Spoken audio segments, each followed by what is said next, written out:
Ingeniera, siempre se habla de control químico de malezas, pero hay otros controles, en el manejo, por ejemplo. Sí, es el manejo integrado, que simplemente es aplicar distintas prácticas de control. Por ejemplo, rotaciones, la densidad de siembra también, la época de siembra, tener esos factores, y integrarlos, y por supuesto el químico, que es un método que es muy eficiente, rápido, pero que a la larga trae sus complicaciones, como lo que estamos viendo, que es la aparición de malezas resistentes, o sea, malezas que antes se podían aplicar con un herbicida como el glifosato y que ahora ese herbicida no es suficiente.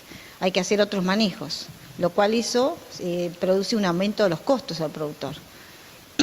Y bueno, en la zona nosotros tenemos varias malezas resistentes y es un llamado de atención a cambiar un poco el manejo que hacemos con las malezas. Vamos a dos cosas, trigo y después para la gruesa. En trigo se va a sembrar tardío y tiene un ciclo distinto al ciclo de malezas que ya empezó. Sí, justamente nosotros en general hacemos el flujo de las malezas. En otoño hay una temperatura y hay un crecimiento y nacimiento de maleza. Por ejemplo, rama negra, por decir, el soncho, todas esas. ¿Qué pasó este año? Se demoró la cosecha de maíz y se demoró la cosecha de soja. En algunas zonas, en la zona norte, que tienen más problemas porque tienen más temperatura y más humedad, hicieron aplicaciones aéreas para que en el momento de seguir, digamos, con los cultivos, esas malezas tengan un tamaño que sea casi imposible de controlarlas. Y respecto a la zona nuestra, bueno, algunos se va a sembrar un poco menos de trigo, porque la gente, bueno, ya no tiene tiempo para hacer lo que pensaba realizar en cuanto a cultivares y demás. Y también en el caso de los trigos va a haber una rápida evolución de las malezas, porque ya empiezan a aumentar las horas de luz, empieza a aumentar la temperatura y con humedad tienen una evolución mucho más rápida, lo cual va a haber que hacer un monitoreo pronto, es decir, ya están naciendo, digamos, algunos trigos que pudieron sembrarlo, sí, algunos están sembrados, pero tienen acá lo vemos, lo que hemos sembrado, están teniendo una tasa de crecimiento, digamos, bastante rápida, y mayor aún es el de las malezas, que tienen esa estrategia, digamos. Por eso es importante el monitoreo, ¿no? Porque haciendo un monitoreo uno puede tener idea, digamos, del momento de hacer el control temprano, que es mucho más eficaz y más económico, porque uno no tiene que incrementar las dosis.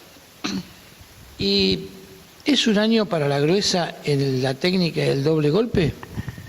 Sí, incluso casi todos los cultivos, la técnica de doble golpe, sobre todo, por ejemplo, para rama negra o para malezas que han pasado su estado, o por ejemplo, la rama negra que también por la cosecha se corta y rebrota, que son muy difíciles.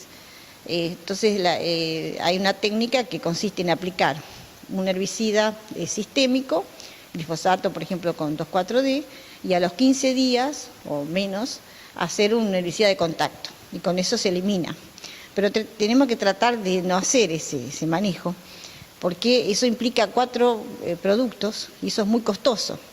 Además, por ahí no sabemos bien la implicancia que puede tener en el suelo, sobre todo en nuestra zona, que son los herbicidas para degradarse necesitan temperatura, humedad, y nosotros es una zona fría, una temperatura media de invierno de junio de 10 grados, y bueno, mucho menos digamos, la temperatura diurna. Entonces eso hace que sea difícil la degradación. A pesar de que hay humedad, es difícil, porque también la degradación es microbiana. Correcto. Y bueno, entonces también ahí está el problema que ese herbicida residual puede afectar a otro cultivo, que es lo que se llama carryover, al cultivo siguiente a la rotación. Entonces hay que, digamos, hacer un monitoreo, o sea, prestarle más atención a las malezas. Muchas gracias. No, gracias.